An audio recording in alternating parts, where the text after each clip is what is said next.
Welcome back, my friends. My name is Dr. James Walker, a cardiologist with over 35 years of experience, formerly at Emory University Hospital in Atlanta. And today we're going to talk about something that might seem simple on the surface, but it can determine the very survival of your heart, the everyday habits that silently drive your blood pressure higher, and how to change them to bring it down naturally and quickly. You see, high blood pressure is often called the silent killer. It doesn't make noise. It doesn't knock on your door with a warning. It just quietly wears your heart down, day after day. I've seen far too many patients, fathers, mothers, people in their 50s and 60s, tell me, "Doctor, I never felt a thing until the complications struck." I want you to picture this. Just one small shift in your daily routine, drinking water differently, sleeping better, or making a mindful choice at the dinner table, could be the key that takes the weight off your heart. And in today's video, I'll be sharing these insights with you as if I were sitting right across from you, so we can walk this journey to a healthier heart together. Part 1. Control weight and belly fat. You know, in over 3 decades as a cardiologist, I've met thousands of patients. Some would get out of breath after just a short walk, others carried a constant fatigue without knowing why. But when we ran the tests, one truth stood out clearly. Excess weight and belly fat were silent culprits pushing their blood pressure higher and higher. I want you to picture this. Your heart is like a pump. The harder it has to push fluid through narrow pipes, the higher the pressure rises. Belly fat, especially visceral fat packed around the organs, is like laying invisible bricks inside your blood vessels. The blood has less room to flow, resistance goes up, and your blood pressure climbs. One of my patients, a 58-year-old woman, once told me, "Doctor, I thought my belly was just part of aging, no big deal." But after she lost just 15 pounds in 3 months, her blood pressure dropped from 150/95 to nearly normal. No new medication, no miracle therapy, just a shift in diet and daily movement. Science supports this too. Losing even 5 to 10% of your body weight can significantly lower blood pressure and reduce the risk of heart attack or stroke. And here's the encouraging part. You don't need to run marathons or starve yourself. Sometimes it's as simple as a slow evening walk around your neighborhood, or choosing a meal with less salt and more vegetables. So I want to ask you today, are you willing to take one small step to ease the burden on your heart? Because the answer lies within you. And every small step, no matter how modest, becomes a gift to your future health, a promise that your heart will thank you for tomorrow. Part 2. Proper nutrition and essential minerals. When people think of blood pressure, their minds often go straight to medication. But I always remind my patients, pills can manage, but food is what truly heals or harms your heart. Think of your body as a garden. Your blood vessels are the irrigation canals, and nutrition is the water and nutrients feeding the soil. If the canals are clogged, if the soil is lacking minerals, the plants wither. Our hearts and vessels are no different. A deficiency in potassium makes the body hold on to salt. A lack of magnesium prevents blood vessels from relaxing, and without enough vitamin D, blood pressure keeps creeping upward. I remember a 62-year-old gentleman who came into my office, always clutching his blood pressure medication. He told me, "Doctor, I take my pills every day, but my numbers are still high."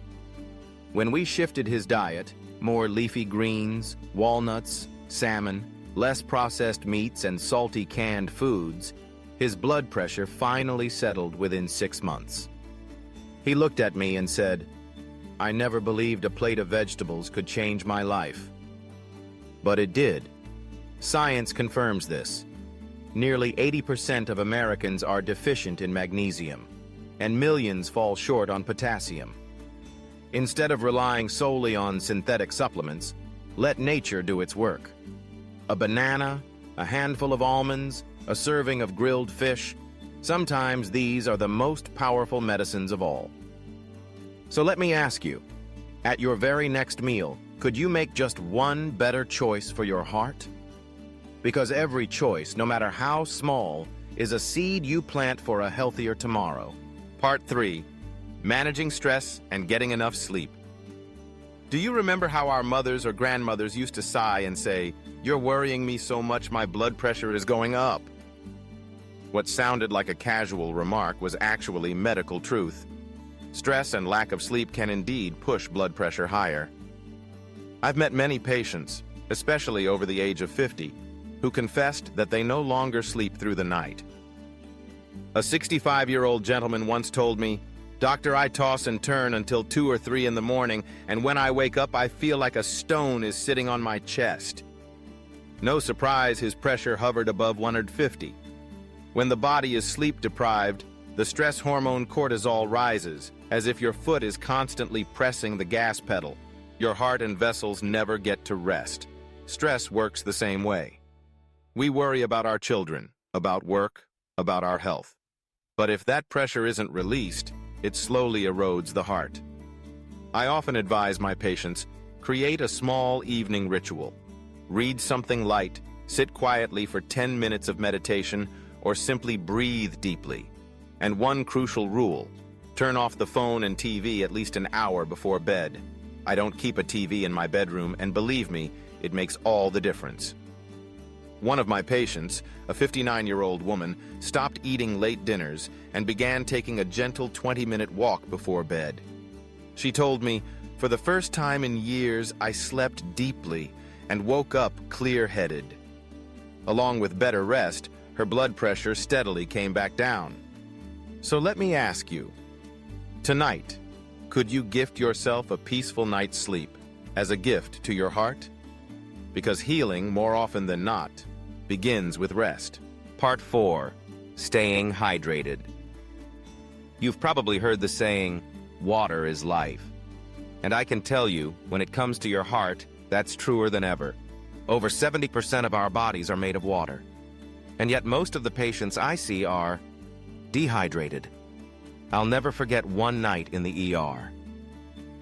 An older gentleman came in exhausted, dizzy, with high blood pressure. We gave him IV fluids, and within 30 minutes he was alert and talking as if nothing had happened. When your body lacks water, your blood becomes thicker, your heart must pump harder, and your kidneys hold on to salt. The result? Blood pressure shoots up. But hydration doesn't mean just any drink will do. Too many people believe that soda, energy drinks, or even coffee count as water. Sadly, that's a misconception. Those beverages actually make the heart work harder. Pure water, clean fluids, or fresh vegetable-based drinks are what truly nourish the body. One of my 60-year-old patients once admitted, "Doctor, I only drink when I feel thirsty." But thirst is already a warning sign that you're behind. After he built the habit of carrying a water bottle and sipping throughout the day, his blood pressure gradually came down into a safer range. So let me ask you, have you had enough water today? Don't let your heart carry an extra burden because you overlooked something as simple as hydration. Part 5. Limiting harmful beverages. There's something I've often found troubling.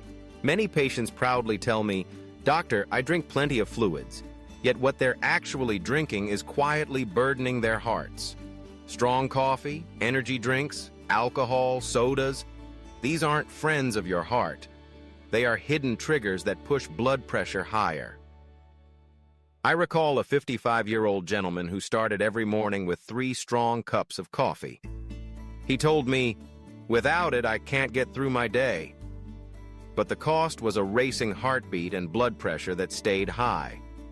We didn't ask him to quit cold turkey, just to gradually cut back to 1 cup and add more water. Within a few months, his blood pressure stabilized, and he felt lighter, less anxious. Alcohol tells a similar story. For years, people believed a little red wine was heart healthy. But newer research shows that even small amounts of alcohol can constrict blood vessels, raising blood pressure and harming the liver. A 60-year-old patient once confided, "Since I stopped my nightly glass of wine, I sleep more deeply, wake up refreshed, and my pressure is finally steady again." And then there are sodas, even the so-called zero-calorie versions. Many think they're harmless without sugar. But artificial sweeteners still stimulate the nervous system and stress the vessels. That false sweetness places a burden on your heart no different from real sugar. So I want you to pause and reflect. The glass in your hand today, is it healing your heart or hurting it? The answer rests entirely in your choice. Part 6. Controlling blood sugar and refined carbohydrates. Perhaps you've felt this before. After a bowl of white rice or a slice of cake, you feel sleepy, sluggish, and strangely craving more food. It's not weakness, it's your blood sugar spiking and then crashing, pulling your body into a cycle. And that cycle, over time, becomes one of the hidden drivers of high blood pressure. I had a 61-year-old patient who wasn't diabetic, but loved white bread and pasta. His blood pressure was consistently above 150. When we adjusted his diet, less refined carbs, more whole vegetables, more whole grains, within 3 months, his blood pressure dropped significantly. He laughed and told me, "Doctor, I never thought giving up white bread would make me feel better than medicine." Here's why. When blood sugar rises, the body pumps out insulin. Insulin activates the sympathetic nervous system, like leaving an engine running in high gear. Your heart races, your vessels tighten. At the same time, insulin signals the kidneys to retain salt and water, increasing pressure inside the vessels. That's why nearly 80% of people with diabetes also have high blood pressure. The good news is, you don't have to banish carbs altogether. It's about choosing wisely. Brown rice instead of white. Whole grain bread instead of refined sweet potatoes or oats instead of pastries. These choices are like giving your heart a smooth road to travel, instead of one filled with potholes. So let me ask you, tomorrow, when you lift your fork or chopsticks, what kind of food will you choose to give your heart a little rest? Because every choice, repeated day after day, becomes the long-term prescription you write for yourself. Part 7. Medications and their hidden impact on blood pressure. Over the years, one of the things I've reflected on most as a physician is what I call the medication spiral. You visit your doctor for one issue and you're prescribed a drug. But sometimes that very drug creates a new problem, so you're given yet another prescription to fix the side effect. And so the cycle continues. I remember a 63-year-old patient who only took pain medication, common NSAIDs like ibuprofen, for his aching joints. He didn't smoke, he rarely drank, yet his blood pressure kept creeping upward. When we reviewed his medication list, we discovered that the pain pills themselves were the hidden culprit. Once he stopped and switched to physical therapy, his blood pressure normalized. He looked at me, both surprised and regretful. All this time I thought it was just my age. Many other medications can have similar effects. Birth control pills, steroids for autoimmune conditions, antidepressants, decongestants, even ADHD medications. These drugs stimulate the body, constrict blood vessels, and quietly push blood pressure higher. I never advise patients to quit medication on their own, but I always stress this. Have an honest conversation with your doctor. Ask, could this medicine be affecting my blood pressure? Is there a safer alternative? Sometimes a single question can change the course of your health. Please remember this. Medication is a double-edged sword. It can save your life, but if not used wisely, it can also harm you. Wisdom lies in listening to your body and to your physician, so that together you can find the best path forward for your heart. Part 8. Sunlight and outdoor activity. Have you ever noticed how sitting in the morning sun brings a quiet peace to your heart? I believe that feeling is not just emotional, it's biological. Sunlight is life. It allows our bodies to produce vitamin D, a vital nutrient that keeps our bones strong, our immune system resilient, and yes, our blood pressure steady. One of my patients, Linda, age 67, was terrified of the sun. She stayed indoors all day with her curtains drawn. Not surprisingly, her tests showed a severe vitamin D deficiency, and her blood pressure was consistently high. I encouraged her, just step outside each morning for 15 to 20 minutes. Let the sunlight touch your skin. It's nature's medicine. 6 months later, she returned with a bright smile. Doctor, not only is my blood pressure better, but I feel happier than I have in years. Outdoor movement works the same way. A walk in the park, tending the garden, even strolling with your grandchildren. Each helps your blood circulate, reduces belly fat, and eases stress. Research shows that just 30 minutes of light activity daily can significantly lower the risk of high blood pressure and heart disease. I want you to imagine your body like a sunflower. The flower follows the sun across the sky to sustain its life. We are no different. When we align ourselves with nature, our hearts are grateful. So here's my question for you. Tomorrow, could you step outside, breathe deeply, and let the sun touch your skin? Sometimes, the most powerful medicine doesn't come from a bottle, but from the world just outside your front door. Part 9. Reducing pollution and quitting smoking. I once stood outside the hospital with a patient. He took a long drag from his cigarette, exhaled, and gave me a sheepish smile. Doctor, I know smoking's bad, but it's been my friend for decades. I placed my hand on his shoulder and said gently, but that friend has been quietly squeezing the life out of your heart. Cigarette smoke and polluted air are like invisible poisons. They damage the delicate lining of your blood vessels, the very layer that should remain soft and elastic. Once harmed, the vessels stiffen, blood struggles to flow, and blood pressure climbs. On top of that, smoking depletes vitamin C and vital antioxidants, leaving your heart unprotected, stripped of its armor. I recall a 64-year-old woman who had smoked for over 20 years. Quitting was a battle. Restlessness, sleepless nights, trembling hands with every craving. But she told me, I thought of my grandchild, and I knew I had to live healthier for her. 6 months later, her blood pressure had dropped significantly, and her breathing was easier. She smiled with sparkling eyes. Doctor, quitting smoking gave me back my youth. And then there's pollution. On days when the air is heavy with smog, I advise my patients to stay indoors or wear a protective mask outside. Even such a small step reduces the stress on their blood vessels. So let me ask you, what matters more, a puff of smoke or a heart that beats strong for years to come with your family? I believe the answer is already written in your heart. Part 10. Boosting fiber from fruits, vegetables, and whole foods. As children, many of us heard our parents say, "Eat your vegetables, they'll make you strong." Back then, maybe you thought, just as I once did, that it was a simple reminder. But after more than 3 decades as a cardiologist, I've come to realize it's a timeless truth. Fiber is one of the greatest gifts you can give your heart. One of my 59-year-old patients lived on meat and pastries, with barely a trace of vegetables on his plate. His blood pressure was unstable, his cholesterol high.